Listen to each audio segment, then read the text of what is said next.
Sushi.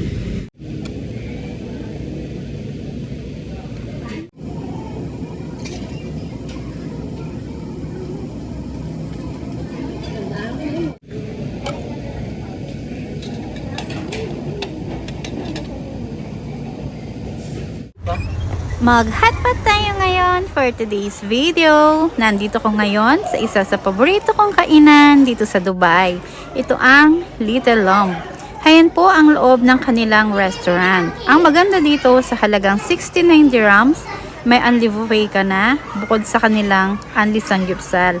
Kaya lahat po na nakikita nyong pagkain na yan ay unlimited po lahat yan. Hindi ko na po maisa-isang bagitin dahil sa sobrang dami nga po ng pagpipilian. At kung napansin po ninyo yung ibang lagyanan ay empty na o halos paubos na, abay huwag po kayong mag-alala. Nagre-refill po sila. Hadya nga lang po talagang marami pong kumakain dito. At para naman po sa desserts, marami din po kayong pagpipilian dito. May mga tarts, cookies, fresh fruits at ice cream na one to sawa din po. Kayo na lang po talaga ang susuko sa dami ng pagpipilian dito mga katropa. At ayan nga po ang aming table, puno na ng pagkain. At sa punto na to ay inumpisahan na naming magluto para kami makakain na. At sa mga kababayan ko po na nasa Dubai, located po ito sa ground floor of Al Rola Residence, Al Rola Road. Harap po siya ng Rola Residence Hotel Apartment. At habang hinihintay kong may maluto at kumulo ang aming hotpot, ay uumpisahan ko ng kainin ang kanilang masarap na mga sushi. Kaya kain ho tayo mga katropa. Let's eat! Sushi.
At dito na nga po nagtatapos ang ating video dahil nagtapos na rin ang mapagkain sa ating mesa. Ayan, halos simot na. Kaya, thank you for watching mga katropa.